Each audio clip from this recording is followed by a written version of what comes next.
So, for those of you wondering why am I reviewing this last game of the midweek action from match week number 5 a little bit later than anticipated, well, that's because I did a bit of a rare Thursday night ground hop and I just got back from that, and therefore that's why I am basically reviewing this game between DC United versus the Chicago Fire. And unfortunately, I only catch the first half of the game, so I did had to kind of watch the condensed version and kind of saw what happened in the second half of this game before I'm basically now ready to do the review of this last game from midweek action of match week number 5. And for this last game, I said before that this is kind of like an early season desperation derby because both of these teams desperately want to get all 3 points in this game, and in the end, it's DC United, the one that gets all 3 points in this one.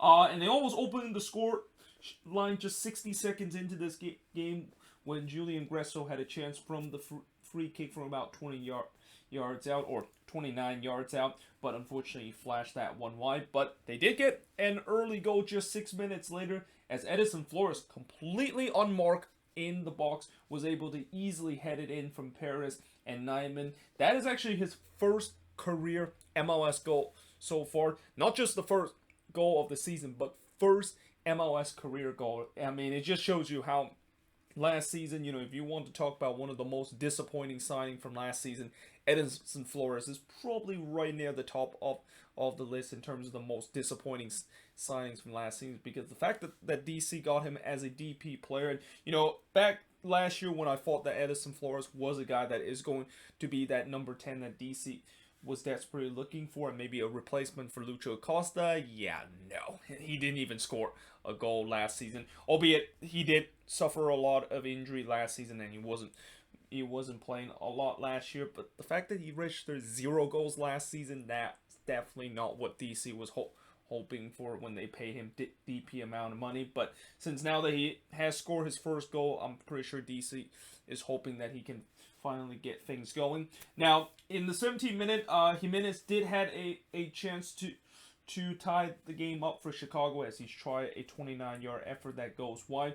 Then Gresso 3 minutes later smacked the post from 18 yards out before Frankowski fluffed his lines and blazed it high on the volley from close range. Then Keppen, who of course was coming into this game as looks like the backup experiment with Chris Seitz between the stick is pretty much over now, and DC decided to go with their third choice goalkeeper in John Keppen, who I thought he had a decent game in this one. He robbed Gutierrez a chance for the Chicago Fire youngster to get his first career goal. Then he was the latest victim of the post just 5 minutes later as he smacked that one. But Chicago, they're showing some pushback, and they were definitely looking to fret for the equalizer. Keppen then denied Madron from the free kick in the 45th minute, and then the last kick of the first half, DC almost got themselves their second goal of the game as Shuttleworth had to deny Perez in this one. I thought Adrian Perez was having a very good game and probably the man of the match in this game for DC United. But we had to halftime in this one with a 1-0 lead in favor of DC. And as we head to the second half, in the 58th minute, Shuttleworth had to deny Flores of a second, and DC was really started to press for the second and looking to kill this game off.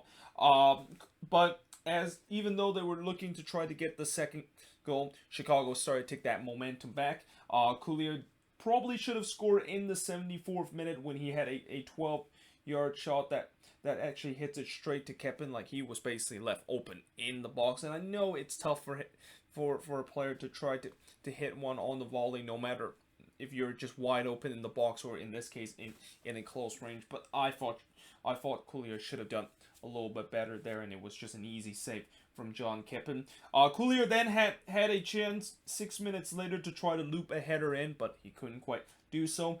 Chicago was really pushing for the equalizer, while DC, they were throwing some defensive substitution late on in this game, and you can clearly see that they was just holding on for this 1-0 result. In the 89th minute, Chicago probably came the closest in their late push to get the equalizer as Fabian Herbert hits the post on the header, and then in the last kick of this game, Madron tried to blast one to maybe hope to get a late late equalizer for the Fire, but unfortunately it went way, way wide. And in the end, DC able to hang on to get that 1-0 win against the Chicago Fire. And the shots in this game, 15 shots compared to 12 that DC had, 4 shots on goal compared to 3 that Chicago has.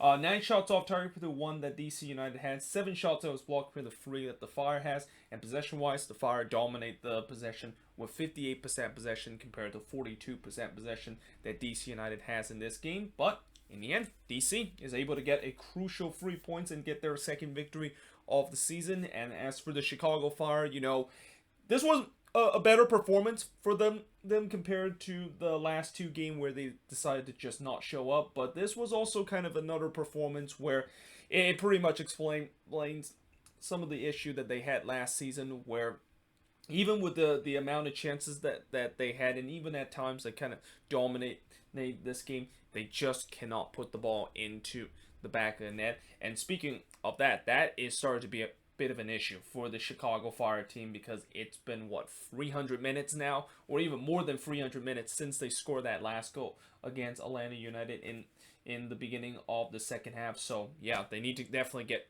things going on the attacking end, which that was supposed to be the strength of this team. And now it seems like that's not the strength of this team anymore, and it's no surprise why the Fire is really struggling right now, and hence also is one of the reasons why I kind of put them in terms of one of the most disappointing teams so far in MLS. But yeah, there you have it. That is pretty much it for this review. Let me know in the comments below of the only game that happened tonight and the last game that happened in terms of the midweek action of match week number 5. Tomorrow I will be doing the preview, where we're gonna once again have a full slate of MLS action with 13 games that's gonna be happening in week 5 of the weekend's action. But until then, hope you guys enjoyed this video, and I, of course, will see you guys next time.